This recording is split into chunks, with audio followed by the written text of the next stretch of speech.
आज मैं आपके लिए मैथ का वीडियो लेके आया हूँ। कल मुझे काफ़ी दुख हुआ कि आप लोगों ने एक भी क्वेश्चन का आंसर नहीं भेजा। यदि आपको मालूम था तो अच्छी बात है, अगर नहीं मालूम था तो आपको एक पन्ने पे जो क्वेश्चन था क्वेश्चन को लिख के भेज देना था कि नहीं मालूम, उसके आगे आंसर में लिख देते नहीं मालूम। तो मैं आपको इस वीडियो में वो आंसर आपको बता देता, लेकिन मुझे ऐसे नहीं मालूम हो रहा कि आपको मालूम हुआ, मालूम है आंसर या नहीं है। तो इसलिए आप कल वाले आंसर और जो आज पूछे आएंगे क्वेश्चन, उनके आंसर दोनों ही एक पन्ने पर लिख के भेज दीजिए। अगर आपको मालूम है तो उसमें बताइएगा, अगर नहीं मालूम है तब भी आप इतना करके भेज दें कि उसमें लिख दें कि नहीं पता, तो मैं अगले वीडियो में उसके आंसर आपको बताऊंगा। तो चलिए, संख्या पद्धति पहला आपका चैप्टर है। मैंने आपको बुक भेज दी है तो आपको उसमें सभी चैप्टर्स मालूम होंगे कि कौन कौन से चैप्टर्स दिए हैं। आपने विषय सूची देख ली होगी उसकी। तो उसमें पहला नंबर है आपका संख्या पद्धति का। तो संख्या पद्धति में पहले कौन कौन सी चीजें आती हैं आपके में, केवल शायद परिमेय संख्या, अपरिमेय संख्या या ऐसी संख्याएं आएंगी, लेकिन फिर भी संख्या पद्धति में जो भी संख्याएं आती हैं उनको जानना जरूरी होता है। तो इसलिए सबसे पहले आपको हम परिमेय संख्या, पूर्ण संख्याएं, संख्या पद्धति के अंदर जितनी भी संख्याएं आती हैं वो बताने जा रहे हैं। तो सबसे पहले इसमें आती हैं प्राकृतिक संख्याएं। तो प्राकृतिक संख्याएं भी होती हैं जो जीरो को छोड़कर बाकी जो संख्याएं होती हैं, जैसे 1 हो गया, 2 हो गया, 3 हो गया, 4 हो गया, 5 हो गया, एंड ऐसे ही आगे। तो ये सभी संख्याएं जो होती हैं ये क्या होती हैं? प्राकृतिक संख्याएं होती हैं। क्या होती हैं? प्राकृतिक संख्याएं होती हैं। इसके बाद में अगली संख्या जो आती है वो होती है पूर्ण संख्याएं। अच्छा, प्राकृतिक संख्याओं में हम क्या करते हैं, जो संख्याएं लिखते हैं उसमें हम जीरो को नहीं मिलाते हैं, और बस इसका ही उल्टा पूर्ण संख्याओं में कर देते हैं कि पूर्ण संख्याओं में जीरो को मिलाया जाता है। यानी 0, 1, 2, 3, 4, 5 एंड ऐसे ही। तो ये सभी जितनी भी संख्याएं होती हैं ये सब क्या होती हैं? पूर्ण संख्याएं होती हैं। और ये संख्याएं आगे जहां तक संख्याएं बनी हुई हैं वहां तक जाएंगी। इसके बाद में आता है पूर्णांक। पूर्णांक आपके जो भी संख्याएं होती हैं सभी पूर्णांक संख्याएं हैं, लेकिन ये दो प्रकार के होते हैं। एक होता है धनात्मक और दूसरा होता है आपका ऋणात्मक।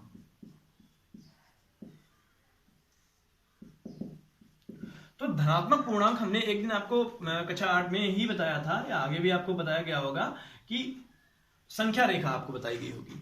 तो संख्या रेखा में क्या होता है? संख्या रेखा में बीच का बिंदु जो होता है, मिड पॉइंट जो होता है वो होता है 0। और इसके बाद में जब हम आगे बढ़ते हैं तो ये +1, +2, +3, +4 ऐसे करके आगे बढ़ते हैं। और यदि पीछे आते हैं तो माइनस में चलने लगता है, -1, -2, -3, -4। तो आप यहां पे देखिए कि जो 0 के आगे की संख्याएं हैं वो सब क्या हैं? धनात्मक संख्याएं हैं। तो ये जो धनात्मक संख्याएं होती हैं इन्हीं को हम बोलते हैं धनात्मक पूर्णांक। यानी धनात्मक पूर्णांक में कौन कौन से आएंगे? +1, +2, +3, +4। और इसके जो पीछे संख्याएं दी हुई हैं वो क्या है? ऋणात्मक पूर्णांक है। यानी कौन कौन संख्या है? -1, -2, -3 और -4।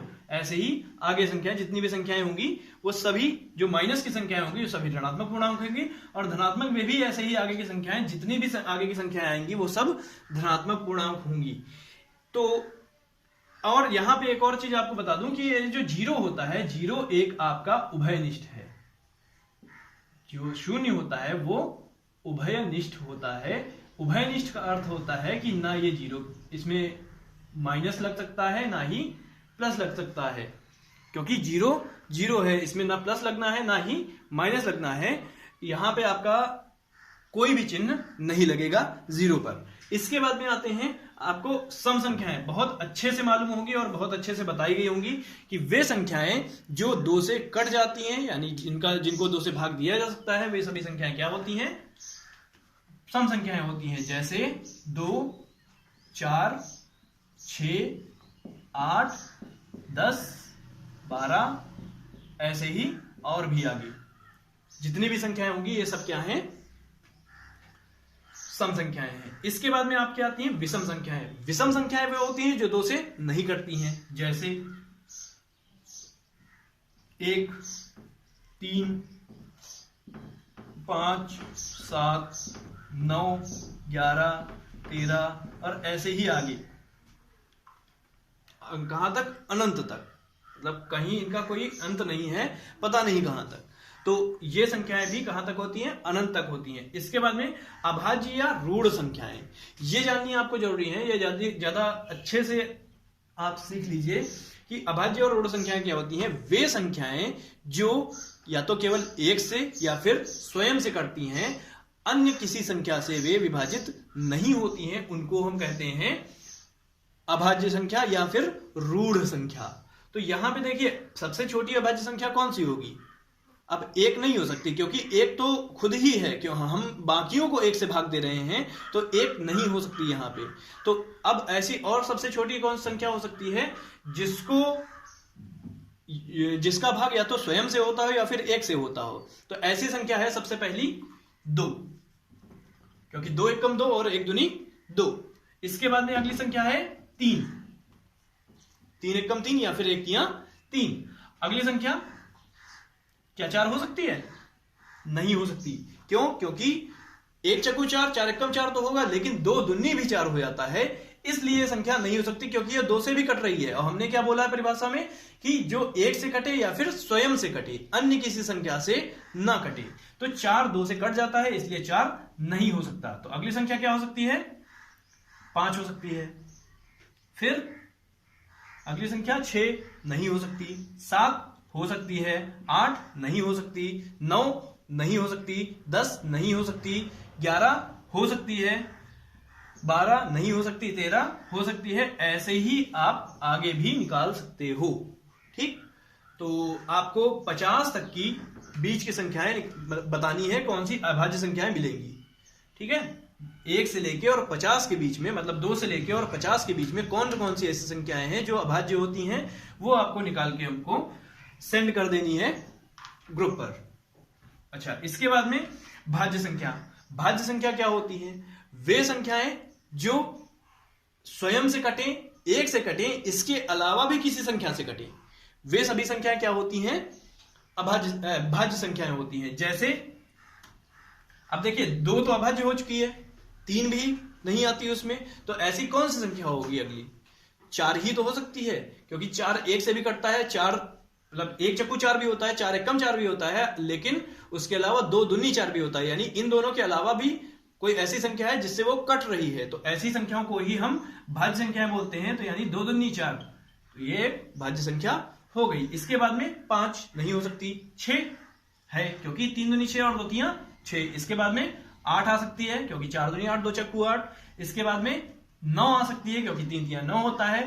10 आ सकती है, क्योंकि 5 दूनी 10 होता है, या 2 पंजे 10 भी होता है। तो ऐसे ही आपको आगे की संख्याएं भी भाज्य संख्याएं मिल जाएंगी। तो ये भी आपको 50 के बीच की बतानी है कि कौन कौन सी ऐसी संख्या होंगी जो 50 के बीच भाज्य संख्या होंगी। इसके बाद में आती है परिमेय संख्या। ये आपको अच्छे समझनी है, क्योंकि ये आपके कोर्स में भी दी हुई है। परिमेय संख्या क्या होती है? परिमेय संख्या वे होती हैं जिनको P/Q के रूप में व्यक्त किया जा सकता है, जहां पर P और Q कोई एक संख्या है, कोई भी एक संख्या हो सकती है। P और Q कोई एक संख्या है। जैसे मान लिया हमने P की जगह पे 1 हो गया और Q की जगह पे 2 हो गया, तो क्या एक परिमेय संख्या है? तो ये परिमेय संख्या है। लेकिन यहां पे एक कंडीशन होती है कि P/Q तो हो संख्या, लेकिन Q बराबर 0 नहीं होना चाहिए। क्या नहीं होना चाहिए? Q बराबर 0 नहीं होना चाहिए। यदि Q बराबर 0 है तो उस संख्या को हम परिमेय संख्या नहीं कहेंगे। तो ये बात आप ध्यान रखिएगा कि Q बराबर 0 नहीं होना चाहिए। P बराबर 0 हो सकता है, लेकिन Q बराबर 0 नहीं होना चाहिए। तो यानी इसके कुछ उदाहरण हम लिख देते हैं, सम एग्जांपल इसके दे देते हैं। जैसे P की जगह पे 1 हो गया, Q की जगह पे 2 हो गया, तो 1/2 ये परिमेय संख्या है। अगली माइनस का 2 हो गया, नीचे 1 हो गया, तो ये भी एक परिमेय संख्या है। इधर माइनस का 3 हो गया, नीचे माइनस का 4 हो गया, ये भी एक परिमेय संख्या है। अगला माइनस का 4 हो गया, यहाँ पे प्लस का 6 हो गया, ये भी एक परिमेय संख्या है। और अगर कोई संख्या ऐसी आ जाए जिसमें ऊपर 0 आ रहा हो और नीचे अगर कोई संख्या है, तो वो भी एक परिमेय संख्या होगी। यानी P की जगह पे 0 है, Q यहाँ पे कोई एक संख्या है, तो उसको भी हम परिमेय संख्या कहेंगे। तो और आप एक चीज और सुन लीजिए कि Q की जगह पे 0 नहीं होना चाहिए। उसने ये नहीं बोला कि P की जगह पे 0 ना हो, P की जगह पे 0 हो सकता है, लेकिन Q की जगह पे 0 नहीं होना चाहिए। यानी अगर हम कोई संख्या लिखते हैं 0/0 तो ये एक परिमेय संख्या नहीं है, लेकिन 0/1 हमने लिख दिया तो ये एक परिमेय संख्या है। ऐसे ही आप आगे भी निकाल सकते हो। इसके बाद में आते हैं अपरिमेय संख्या पे। तो परिमेय संख्या आपको समझ में आ गई होंगी। अब आते हैं अपरिमेय संख्या पे। अपरिमेय संख्या क्या होती है? ऐसी संख्या जिनको हम P/Q के रूप में व्यक्त नहीं कर सकते। तो ऐसी संख्याएं कौन कौन सी होती हैं? जैसे जो रूट में संख्याएं होती हैं वो अपरिमेय संख्या होती हैं। जैसे √2 हो गया, √3 हो गया, √4 हो गया, √5 हो गया, या ऐसे ही आप आगे भी जानते हो बहुत संख्याएं होती हैं रूट में। तो वो सभी संख्याएं अपरिमेय होती हैं। या फिर इसके अलावा जो दशमलव में संख्याएं आती हैं 1.2 हो गया, 1.25 हो गया, 1.26 हो गया, या फिर 1.3 हो गया, तो ये सभी संख्याएं क्या होती हैं? अपरिमेय संख्या होती हैं। इसके अलावा आपने एक पढ़ा होगा या नहीं भी पढ़ा है तो आने वाला है आपके, एक पाई होता है, इसको कहते हैं पाई। और अगर नहीं आप जानते हो तो ग्रुप की डीपी पे यही लगे हैं सब नंबर्स, ये लगे हैं कि जो भी ऐसे नंबर्स होते हैं जो आपने अभी नहीं पढ़े हैं, जो आने वाले हैं आपके, इसीलिए मैंने वो प्रोफाइल पिक्चर बदली और ये वाली लगाई कि इससे आपको कुछ ज्ञान मिलेगा। तो वहां पे देखिएगा पाई एक जगह दिया होगा, ठीक, उसमें सभी सिंबल्स दिए हैं। तो वो सभी सिंबल्स जैसे बनते हैं वो एकदम सही दिए हैं, और उनके जो नाम दिए हैं वो भी वैसे ही होते हैं। तो ये पाई हो गया, इसका मान होता है 180 अंश वैसे, बट इसका मान 22/7 भी होता है, और इसका मान 3.14 भी होता है। तो इसका मान यहाँ पे जो है 3.14 माना जाता है, इसलिए इसे अपरिमेय संख्या के रूप में लिखा जाता है। इसमें आपका इतना ही है। इसके बाद में आते हैं, अगर कोई दो परिमेय संख्या दी है हमको, कोई दो संख्याएं दी हैं और उनके बीच की कोई संख्या कही आ रही है कि इनके बीच की संख्याएं निकालिए, तो आप देखिए क्या करेंगे। जैसे कि आपके इसमें पहला सवाल ही दिया है, दूसरा सवाल दिया है आपके बुक में 1.1 का दूसरा सवाल दिया है कि 3 और 4 के बीच परिमेय संख्याएं, 6 परिमेय संख्याएं ज्ञात करनी है। तो 3 और 4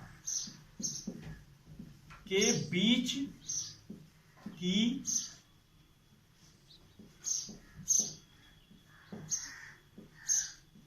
परिमेय संख्या, तो देखिए 3 और 4 के बीच की परिमेय संख्या क्या हो सकती है।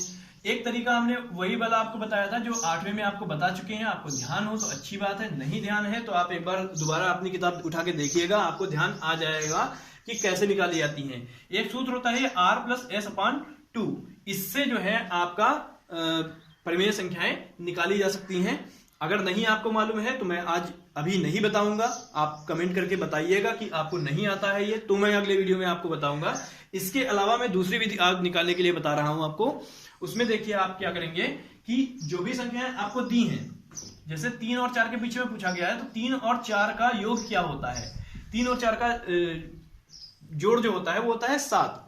तो पहली जो भी संख्या हमारी आएगी वो हमारी बटे में हो जाएगी संख्या, ये संख्या हमारी बटे में हो जाएगी। और इस संख्या के साथ में जो पहली वाली संख्या पूछी गई है, यानी 7 की पहली वाली संख्या कौन सी है? 3 है, और जो यहाँ पे संख्या हमारी योग निकला है इसके साथ में गुणा हो जाएगी, और बटे में जो संख्या यहाँ पे रखी है वो आ जाएगी। यानी 7 की 3 से गुणा, 7 गुणा 3 कितना हो गया?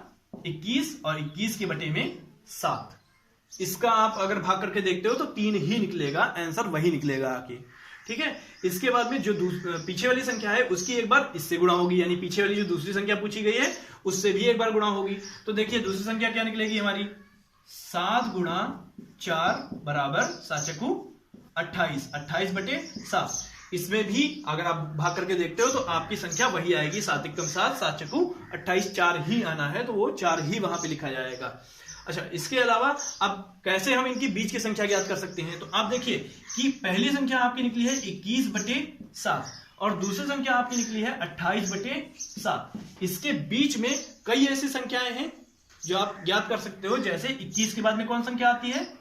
22/7, ये अगली संख्या हो गई। इसके बीच की पहली संख्या ये हो गई। इसको हम नहीं रखेंगे क्योंकि ये तो हमसे पूछी जा रही है, ठीक, इसलिए हम इसको नहीं रखेंगे। पहली संख्या ये हो गई, दूसरी संख्या 23/7, फिर अगली संख्या 24/7, अगली संख्या 25/7, अगली संख्या 26/7 और अगली संख्या 27/7। यानी ये इसकी कौन हो गई, बीच की संख्याएं हो गई। आप उत्तर में केवल इन्हीं संख्याओं को उतारोगे, इन दोनों संख्याओं को नहीं लिखोगे। ठीक, उत्तर जो आप लिखोगे आके उसमें 22/7, 23/7 यही 6 संख्याएं बीच की होनी चाहिए। आप आगे और पीछे की संख्याएं नहीं उतारोगे, क्योंकि इसका जो भाग आप करोगे तो वो 3 ही आता है, इसका भाग करोगे तो वो 4 आता है। इसी के बीच की संख्या आपसे पूछी गई हैं, तो बीच की संख्याएं यही मात्र हुई, इधर उधर वाली संख्याएं आप नहीं लिखोगे। तो निकालने का तरीका मुझे लगता है कि आपको आ गया होगा। यदि कोई संख्या कभी बटे में दी हो, जैसे एक संख्या कोई दी है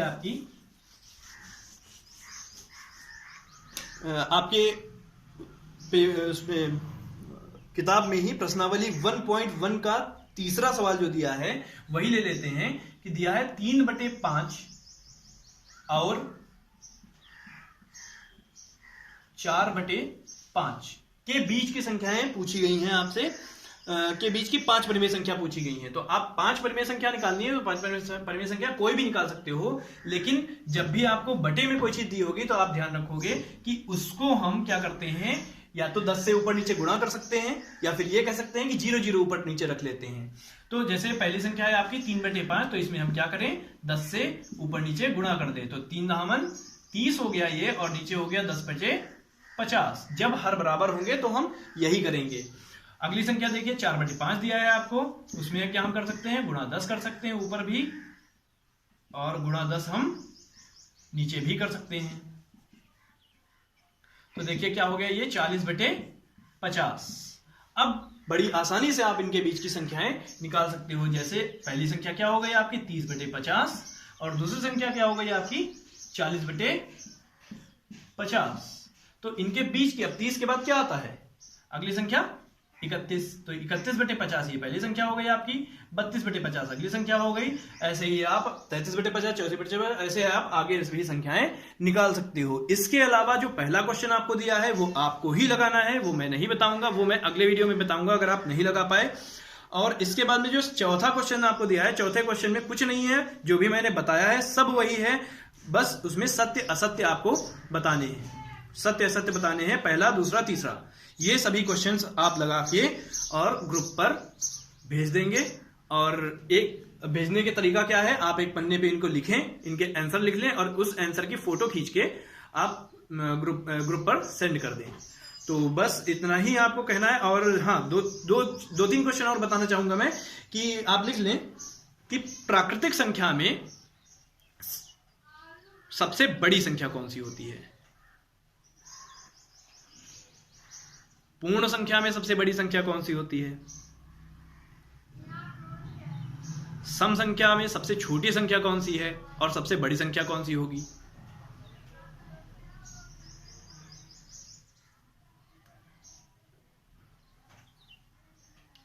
धन पूर्णांक में सबसे छोटा धन पूर्णांक कौन होगा,